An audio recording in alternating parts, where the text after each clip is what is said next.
Today on the podcast, we explore Samus's last mission from the Galactic Federation.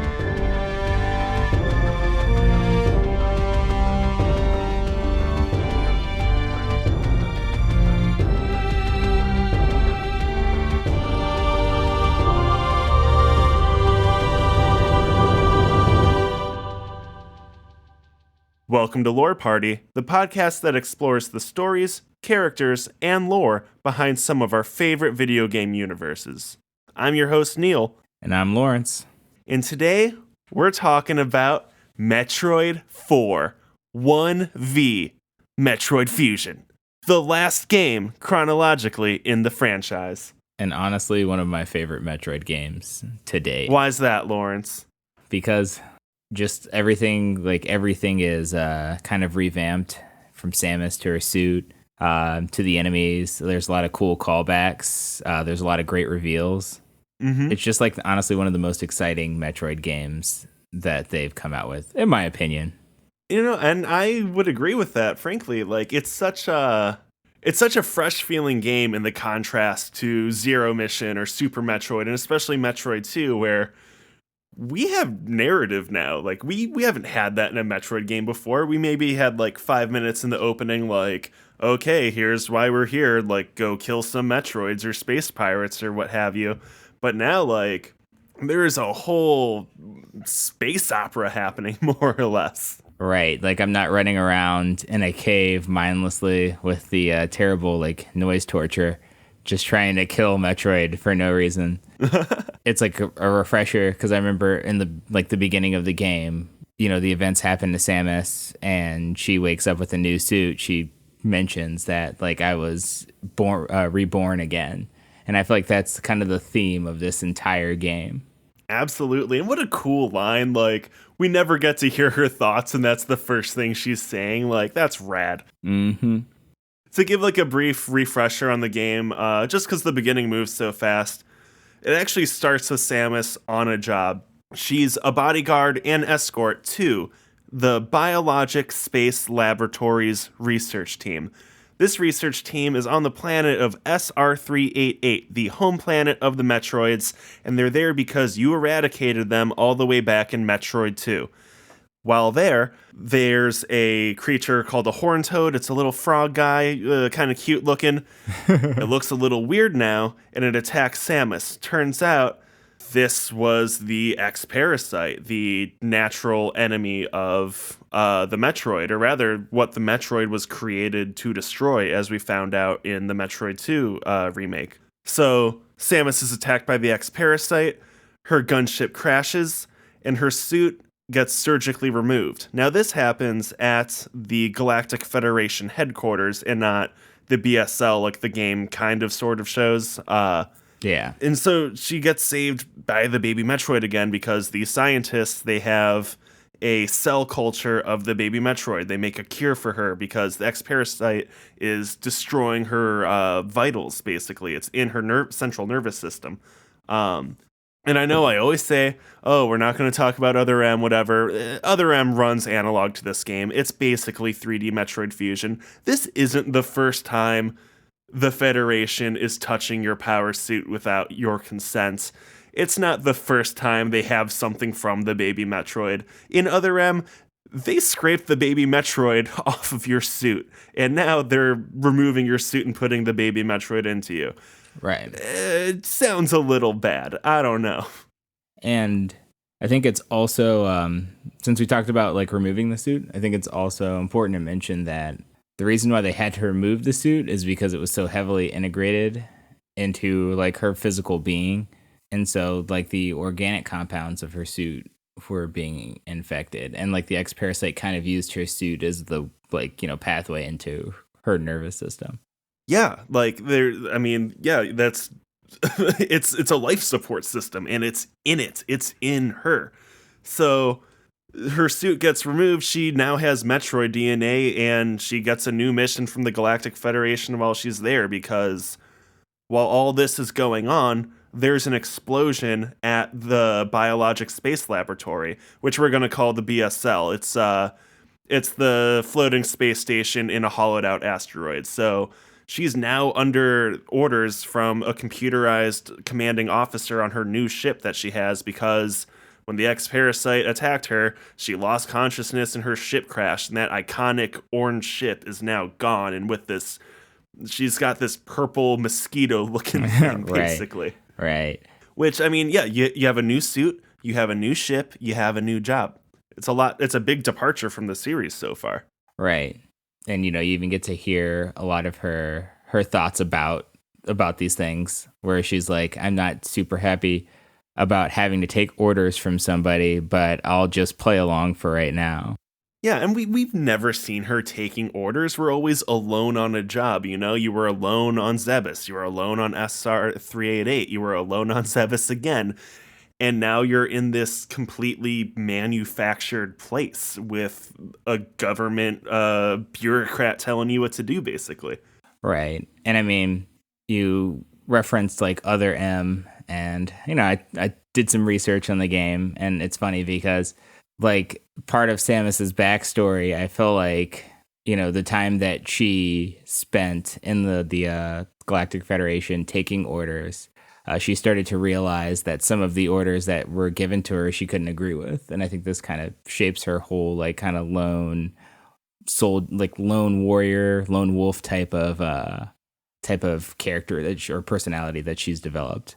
Yeah, I mean, she's now out of her element. She doesn't have her free agency she had on Zebes, and again, it's kind of like Other M. Like, she's in a place where human beings might still be alive after an attack, so she needs to go find survivors and not let shit blow up even further. Right. Which is normally her MO. She just blasts everything, or at least my MO when I play these games. Yeah, she has like an affinity for these like broken down secret Galactic Federation or science facilities where some shit goes down. I feel like that's like the only job that she gets. Yeah, and like it's so bizarre once you actually get to the BSL, because the first kind of enemies you see are the research assistants, like kind of like zombified, like destroyed by the X-Parasite, looking terrible, and they just melt when you shoot them. Like, it's already a very alien territory and an alien kind of enemy. Right. I mean, it's a game about aliens, but it's still a very foreign enemy, something you've never seen before. Right. Because the X-Parasite, it's pretty much like multiplies inside of the host and then takes over the body and then kind of uses it, right? Yeah, that or... so my understanding is a little unclear, but the concept is the same. It's either they're taking over or they're mimicking. Okay. I think mimicking, just based off of how you shoot something, instead of it like collapsing to the floor, disintegrating, it becomes the X-Parasite. So they kind of like they use the host to copy and like create a better body, a body that they can control. Okay. Yes. I mean, obviously mechanically in the game, because there's no like little energy spheres or anything, like you absorb the X-Parasite. You do this because of the Metroid DNA that just saved your life. As the Metroids were natural predators, you can handle absorbing them.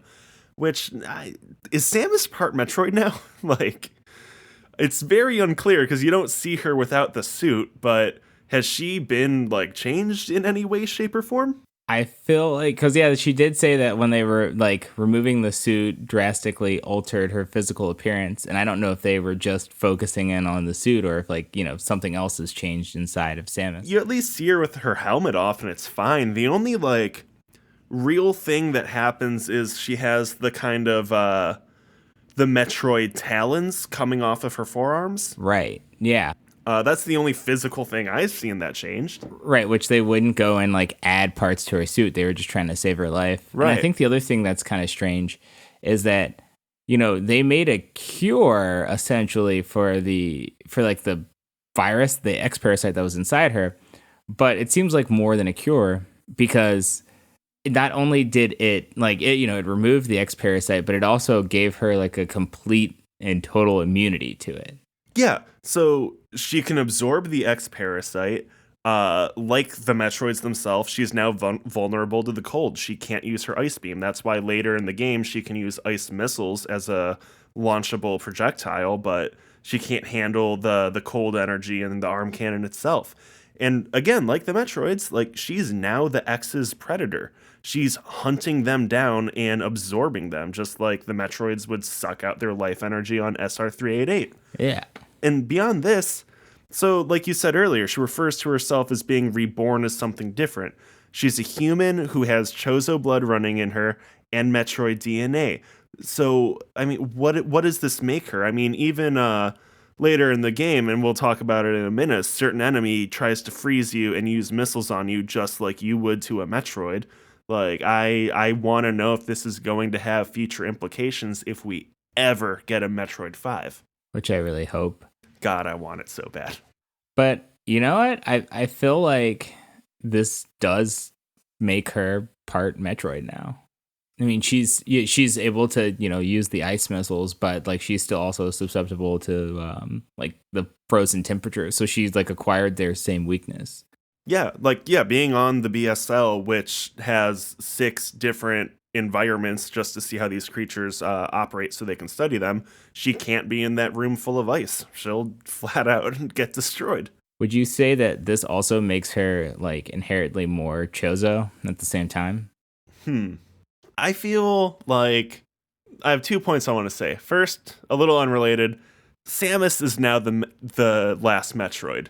She is the last Metroid in captivity, stuck on this research station right now, which I just think is super interesting. Second, she seems like a culmination of the Chozo's history right now. She has the power suit. She has what's left of the Metroids that basically were the reason they're wiped out. She's walking history. That's fascinating. And she's like what appears to be like a non-genetically modified Metroid. So she's actually using like a natural Metroid DNA. Unlike the other M where they were like the Metroid are, we've weaponized them and gotten rid of that weakness that they've had. She seems to still have it. Right. We interrupt this podcast for a preview for a different podcast. I'm Bruce, a regular contributor to Lore Party. In the unforgiving world of the gods, there is an endless, vicious cycle of fathers killing sons, brothers killing brothers, and sons killing mothers. But Kratos, the ghost of Sparta, looks to end that cycle with his son Atreus, as they journey through the various realms of the Norse pantheon. Tune into our God of War episodes where my co-host Abu and I discuss the latest installment in the God of War series from 2018 and the insightful ways the game creates more depth in a beloved franchise. Just check out our Lore Party feed and search God of War. It should be easy to find. We now continue your regularly scheduled podcast.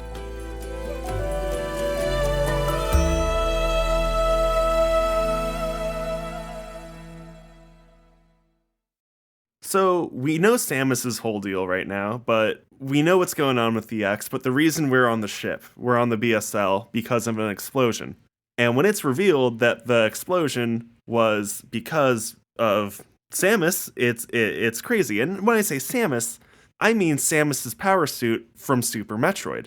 What happened was when the X parasite infiltrated Samus's suit, it copied the organic components of her and the suit. Your new enemy is you from Super Metroid at your most powerful. It has power bombs. It has super missiles. It has the ice beam, which now you cannot withstand. And it is stalking you on the ship. And the craziest thing is, for like a creature that's appearing in the wild that was like hunted, this is like, it's kind of tipping the scales back because it's giving it the ability to destroy the creatures that were able to destroy it, because now it's able to use their own weakness against them. So it's literally a case of the hunter becoming the hunted. Absolutely. And it's cool. It's like a really cool aspect to it because like you said, it appears at full power. You're basically your own worst enemy. All of those like abilities that you acquired to complete that mission and eradicate the Metroid, like you're pretty much reaping what you sow in this 100%. game. That's one of the many reasons why I really like it. The first time you see yourself as the X-Parasite and it's just got those like soulless, pupilless eyes like glaring at you through the suit, that's like so crazy. It's your face through it, just a transfigured version of you. And Samus is never, there's no game you've been hunted down in before. Like maybe Zero Mission in like the post game, but you're actively, stealthily trying to avoid this thing because you know you will die, and this X parasite will spread across the galaxy.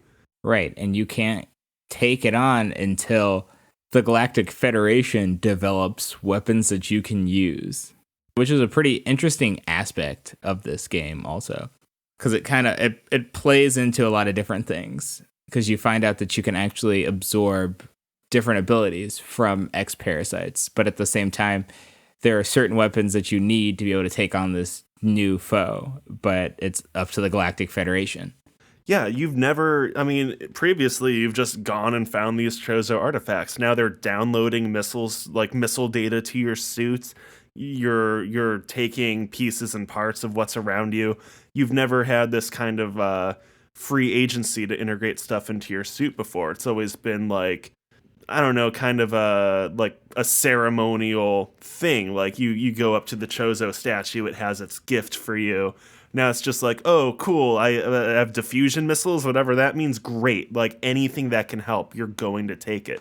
Right. And like, having to rely on the Galactic Federation, you know that that's not normally the best route. Right. Because they always seem to have another angle. Yeah, I mean, it's a whole government. They have their own agenda, and just knowing that this game is based off of the Alien franchise, the Galactic Federation is basically the Wayland Corporation.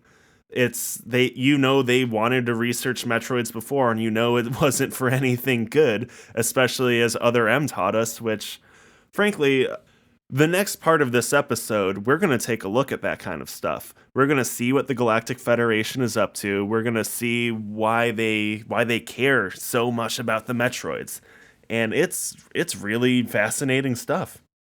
So, speaking of the Federation telling Samus what she needs to do, she has a lot of restrictions herself, She doesn't really know where she is. She has a computer guiding her through it.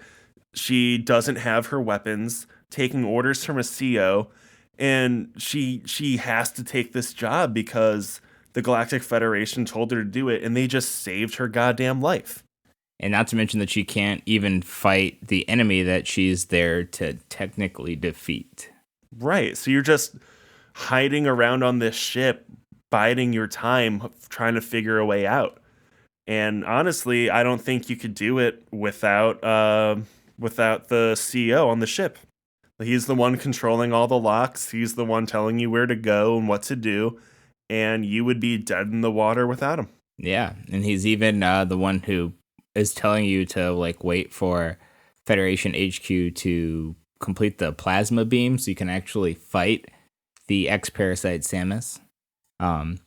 And yeah, so I think it's interesting that you mentioned that the restrictions that she has, and even having to take orders from her ship. Yeah, I mean, there's security clearances. We've never had a Metroid game where you're like, oh, you can't go into Sector 3 because it needs level 2 security clearance or whatever. You in Super Metroid, you just walked in and blasted your way through. Yeah, and it just shows that Samus has been stripped of everything in this game and is starting over completely. That whole theme of rebirth. Yeah. She's basically going through her own Metroid life cycle right now.